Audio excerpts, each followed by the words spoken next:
Welcome back to our channel, where we delve into the chilling depths of true crime stories.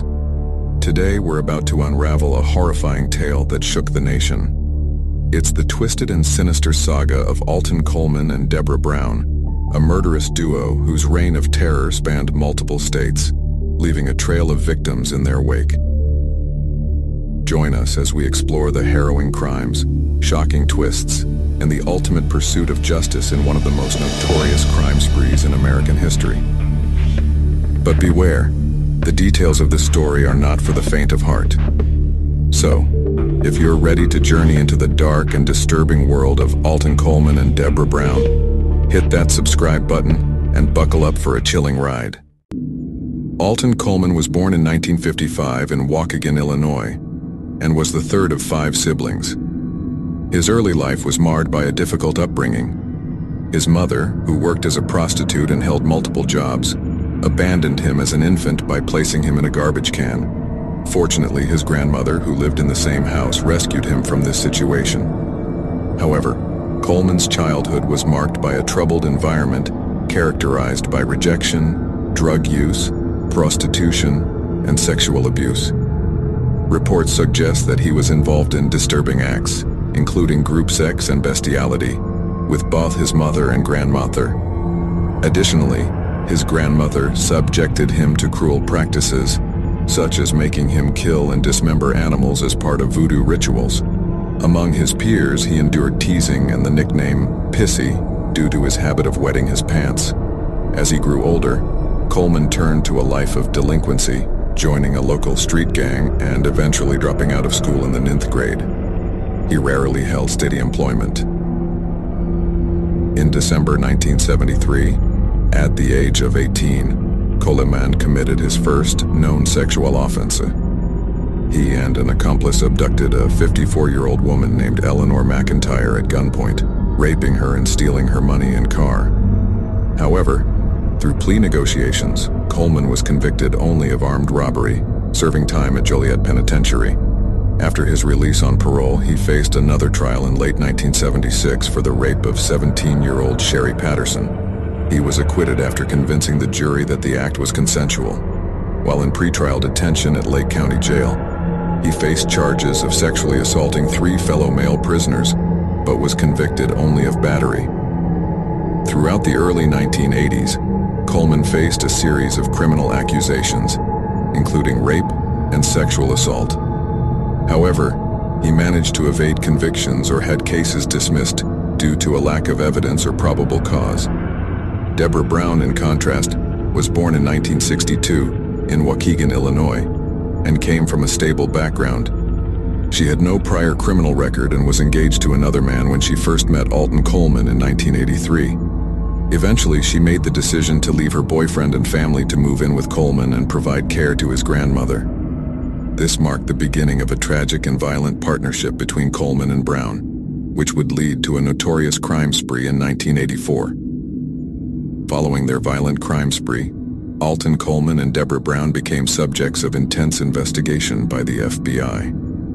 When law enforcement realized that Coleman had crossed state lines with his young kidnapping victim, Vernita Wheat, they issued a federal warrant for his arrest. Another warrant, this time for murder, was issued once Vernita's lifeless body was discovered. Coleman and Brown went into hiding after Coleman's court appearance for the rape of Chalandra Thompson. They relocated to Indiana as fugitives. However, their reign of terror continued. On June 18, 1984, in Gary, Indiana, the pair targeted 7-year-old Tamika Turks and 9-year-old Annie Hilliard, luring them with deception. Once they had the children in a secluded wooded area, they bound them. When Tamika began crying, Coleman viciously stomped on her, carried her away, and left her for dead. Annie was subjected to horrifying sexual assaults by both Coleman and Brown, and was raped. Hearing Tamika's cries from the woods, they returned and strangled her with a belt. They attempted the same with Annie, but miraculously she survived and was discovered by a passerby. On June 19th, the couple, using the aliases Phil and Pam from Boston, befriended Donna Williams, a 25-year-old woman. Williams was reported missing that evening, having last been seen leaving her church to meet her new acquaintances. On June 26th, Donna's car was found in Detroit, Michigan, containing Coleman's fingerprints and a fake ID belonging to Brown. Tragically, Donna's lifeless body was found on July 11th in an abandoned building near where the car was discovered. She had been strangled, and it was unclear whether she had also been sexually assaulted. On June 24th, the duo kidnapped a 28-year-old Detroit woman at knife point in front of her home, demanding to be driven to Ohio. The victim intentionally crashed her car into a parked truck and managed to escape on foot. 4 days later, on June 28th, Coleman and Brown invaded the home of Palmer and Marge Jones, a couple aged 62 and 59 in Dearborn Heights, Michigan. The Joneses were subjected to brutal beatings, robbery, and had their car stolen. Subsequently, on July 2nd, they entered the Detroit home of 55-year-old Marion Gaston, the companion of a woman they had befriended earlier, Mary Billups, also 55. Both Gaston and Billups were tied up, gagged, and beaten with a wrench. Gaston's car was stolen by the pair, who then relocated to Ohio. On July 16th, Alton Coleman, Debra Brown, and an accomplice named Thomas Harris kidnapped Olene Carmichael Jr. from a motel parking lot in Lexington, Kentucky. They subsequently called Carmichael's wife, demanding a ransom. However, they never showed up to collect the money, leaving Olene locked in the trunk of his car, which was later found abandoned in Dayton, Ohio. This incident confirmed the FBI's profile of the couple, indicating they were returning to familiar territory. In Dayton on July 17th, Coleman and Brown visited Reverend Millard Gay, 79, and his wife Catherine, 77, who had hosted them during their time in Toledo. When Reverend Gay revealed he knew their true identities, a struggle ensued, and he was pistol whipped. The couple was then tied up, and there was an unsuccessful attempt to strangle Catherine. Before departing with some stolen money in their car, Coleman made a final attempt to kill Catherine by shooting her with his gun, but the weapon malfunctioned. Evidence linked to Virginia Temple was discovered at the scene. On July 19th, the lifeless body of Eugene Scott, 79, was discovered in a ditch outside Indianapolis. He had suffered multiple gunshot and stab wounds. Scott's car was later found parked near the location where Coleman and Brown were eventually apprehended. Finally, on July 20th, Coleman and Brown were arrested in Mason Park, Evanston, Illinois, thanks to a tip from a passing motorist who recognized Coleman from their neighborhood in Waukegan. When approached by police officers, they surrendered without incident, providing false names. During their arrest, a loaded revolver was found in Brown's purse, and Coleman had concealed a steak knife in one of his boots. Their true identities were eventually determined through fingerprint analysis.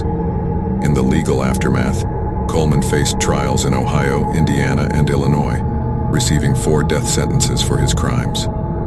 During his Ohio and Illinois trials, Coleman acted as his own attorney and attempted to shift blame onto Brown, even calling her as a witness. However, this strategy was unsuccessful.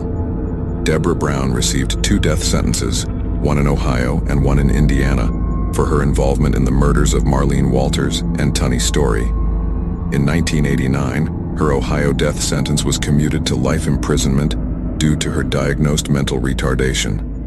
In 1991, her Indiana sentence was also commuted, resulting in a 60-year prison term, which, combined with other sentences, amounted to 140 years of imprisonment. Both Coleman and Brown also received 20-year sentences for the interstate abduction of Olene Carmichael. Alton Coleman was executed by lethal injection on April 22, 2002, at the Southern Ohio Correctional Facility in Lucasville, with his last words being Psalm 23. Debra Brown is currently incarcerated at Dayton Correctional Institution and expressed remorse for her crimes, offering apologies to the victims' families in a video recorded in 2005. As we conclude this harrowing journey through the lives of Alton Coleman and Debra Brown, we're reminded of the darkest corners of human nature. Their reign of terror may have ended, but the scars left on the lives of their victims endure.